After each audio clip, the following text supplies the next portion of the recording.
Assalamualaikum warahmatullahi wabarakatuh. Kali ini penulis ingin bahas modif kirian ya. Jadi ada yang berpendapat bahwa pakai roller lebih ringan itu akselerasi lebih mantap. Ya sebenarnya sulit ya untuk tahu apakah itu lebih mantap beneran atau tidak. Dan kalau roller kombinasi ada beberapa penelitian atau video ya yang membuktikan bahwa roller kombinasi itu sama dengan roller biasa. Jadi roller kombinasi itu tidak lebih sip ya daripada yang roller biasa. Cuma bedanya kalau roller kombinasi bisa mencapai berat tertentu.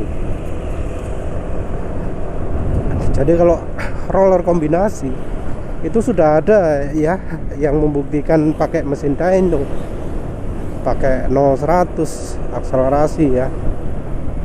Jadi ya roller kombinasi itu jangan dianggap sebagai sesuatu yang wah gitu ya. Dan rasanya kalau roller kombinasi itu efeknya keausan partnya jadi beda, rollernya jadi beda. Walau ya kalau pakai roller mahal, umur roller bisa puluhan ribu ya. Sebenarnya ya bukan masalah berarti juga, karena orang kalau suka modif itu roller umur 40-50 ribu udah langsung ganti, walau misalnya rollernya awet sampai 100 ribu gitu ya. Terus yang mendesain jalur yang penahan rollernya dibobol gitu ya. Entah ya, soalnya ada yang membuktikan bahwa walau nggak dibobol, posisi roller mencapai puncak itu sudah mentok, sudah limit. Jadi mau ditambahi pun nggak ada efeknya, tetap saja gue sampai maksimal. Walau mungkin ada beberapa kasus khusus ya, mungkin ada kasus khusus di mana motor tersebut jarak mainnya masih tetap ada walau walau sudah sampai limit gerak rollernya. Terus untuk tipe rollernya sendiri ada 3 ya, roller bulat, sliding roller, dan flying roller. Yang sliding roller itu didesain sehingga sliding, sementara itu flying roller sama juga desain supaya bisa sliding. Cuma bedanya ada sangkutan sehingga rollernya nggak bisa kebalik waktu baliknya. Jadi kalau yang sliding roller itu masih bisa kebalik. Katanya kemungkinan kebaliknya itu kalau ban belakang ngelok ketika habis ngerem kecepatan tinggi. Di saat ngerem kecepatan tinggi, rasio giginya tentu posisi belnya tentu belum netral ya. Jadi masih kendor bagian depan yang bisa memungkinkan rollernya itu muter ya. Klaimnya sih begitu. Kayaknya ada juga ya beberapa YouTuber yang mengalami, cuma penulis kurang tahu ya. Sudah lupa siapa yang mengalami sliding rollernya muter balik gitu ya. karena kalau muter balik ya efeknya ya nggak bagus ya, bisa jadi getar macam-macam gitu karena rollernya tidak imbang. Nah, yang penulis mau komentari itu adalah yang modifikasi roller ya, misalnya ganti satu-satu. Emang kalau misalnya modif CVT itu baiknya satu-satu dulu ya, jangan langsung berbarengan, kecuali ya sudah ada yang punya resep khusus ya, resep khusus yang bisa sip ideal gitu. Jadi kalau awal-awal pemula itu emang ya cocoknya satu-satu, rollernya dulu, per CVT nya dulu gitu ya. Kita nggak ngomong yang untuk menyelesaikan problem ya, seperti untuk mencegah gredek. Kalau mencegah gredek caranya macam-macam, tapi ya seperti rekomendasi pemirsa yang lain, solusi nomor satu itu kalau nggak ada filternya dikasih filter. Kalau sudah ada filternya ternyata masih mengalami, ya filternya ganti yang lebih bagus, yang filtrasinya lebih baik. Terus ya cara lain sedemikian rupa sehingga permukaan klonengane itu bisa napak 100% dengan baik dengan kampasnya. Kampasnya juga ya kampas NMAX Ult ini populer ya untuk solusi mencegah gredek. Nah, kita ngomong soal performa, dan biasanya orang modif CVT itu karena entah mengapa males modif mesin, males modif apa jenenge ECU.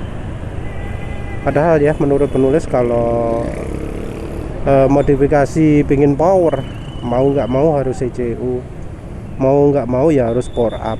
Itu ya solusi paling cocoknya. Misal nggak punya dana lebih ya coba pakai piggyback dulu lah,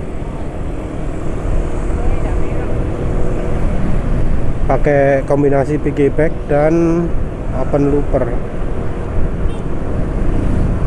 Itu harusnya solusinya. Tapi ya setelah kita bahas soal ganti roller, ganti per CVT terus pakai kotri ya. Jadi ada beberapa orang yang memilih menggunakan kotri, menggunakan roller bambu ya, bearing seater namanya, untuk meningkatkan performa. Mengapa sih kok kotri dan bearing seater bisa merubah performa? Karena kotri dan bearing seater itu akan membuat pernya jadi lebih keras. Jadi seperti kasih preload pada per CVT nya. Karena per CVT makin keras, maka rasio giginya jadi lebih sulit untuk ganti. Karena modelnya preload, tekanan awal yang berubah banyak itu adalah yang di RPM rendah. Sementara di RPM tingginya mungkin tidak sebanyak kalau ganti per.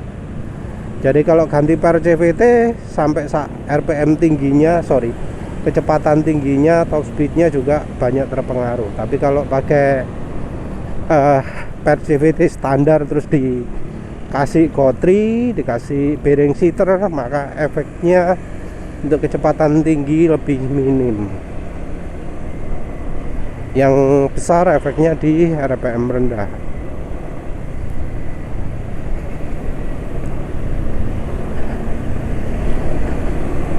Efek roller juga ya hampir sama ya. Efek roller biasanya orang rekomendasi lebih ringan. Ada yang tadi rekomendasi ganti punya Xeon ini gitu ya, berarti piro 10 gram. Rekomendasi ini untuk NMAX. Wah, enggak ya. Kita harus perhatikan lah ya. kita mau performa, kita harus tahu dulu karakter mesinnya kayak gimana. Kalau karakter mesinnya RPM tinggi, make apa jenenge, make roller, terus rasio gearnya jadi lebih lambat naiknya, itu no problem karena tenaga di RPM tinggi. Tapi ya seringnya motor matic, mau Honda, Yamaha, Suzuki, itu didesain terutama untuk tenaga keluar di RPM lebih rendah. Kalau mau merubah itu ya minim merubah dua ya, merubah noken as, terus yang berikutnya merubah ECU, entah pakai Bigipack ganti ECU racing, di remap.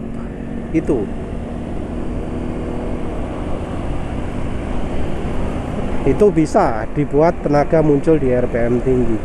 Tentu ini mesin dyno beda, hasil beda, dan penulis acuannya pakai mesin dyno BRT saja ya, karena yang penulis tahu BRT. Dari hasil juga ya menurut penulis cukup konsisten. Entah kalau untuk merek keluar, merek Oppo ya yang kira-kira di atasnya BRT, tapi menurut penulis standarnya harusnya minim BRT. Kalau mesin dyno Axis penulis nggak rekomendasi ya, karena menurut penulis angkanya rotok ngawur ya. Karena termasuk aneh lah ya, karena hasilnya bisa sangat tinggi sekali, tenaga bisa jauh lebih besar dari macam-macam lah.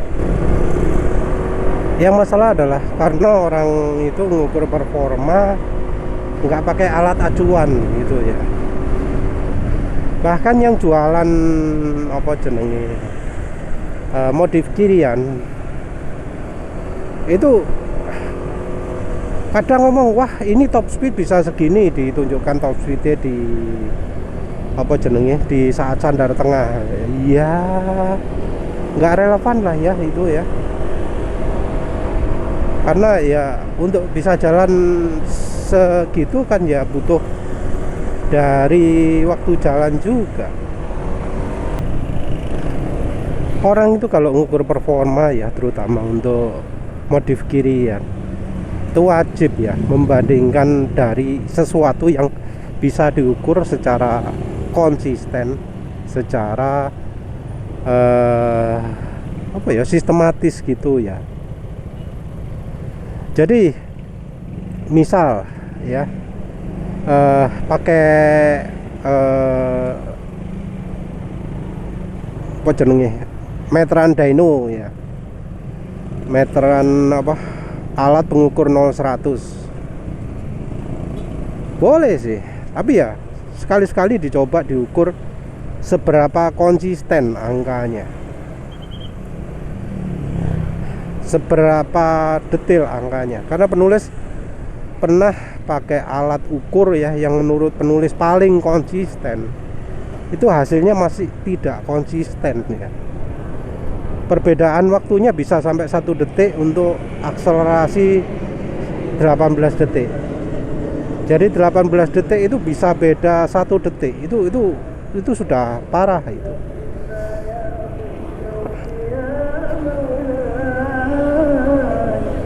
Misal juga ngukur pakai mesin dyno. Nah, mesin dynonya itu mesin dyno yang model apa? Karena kadang orang nggak lihat mesin dynonya itu modelnya apa, wis pokoknya hasilnya bagus dianggap bagus. Padahal yang namanya mesin dyno itu bukan menunjukkan fakta realita, tapi simulasi saja ya. Dan apa yang disimulasikan itu bisa saja tidak terjadi di dunia nyata. Jadi kita harus tetap waspada lah dengan hasil mesin dyno. Kita harus ya tahu dulu lah kualitas mesin dynonya seperti apa. Jadi kalau pakai mesin dyno asal-asalan ya jangan diharap hasilnya itu akurat. Nanti bisa jadi setelah dicoba di jalan hasilnya bisa beda. Kalau mau enteng-entengan, ngukur pakai video, direkam videonya, dicek frame by frame, itu lebih akurat. Penulis ukur waktu pakai motor ini bedanya cuma setengah detik loh ya, beda cuma setengah detik.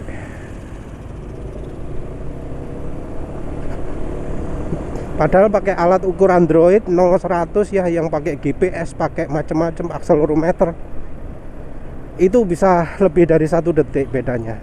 Pakai kamera bisa setengah detik saja, itu malah lebih konsisten. Jadi ya baiknya coba pakai itu dulu saja.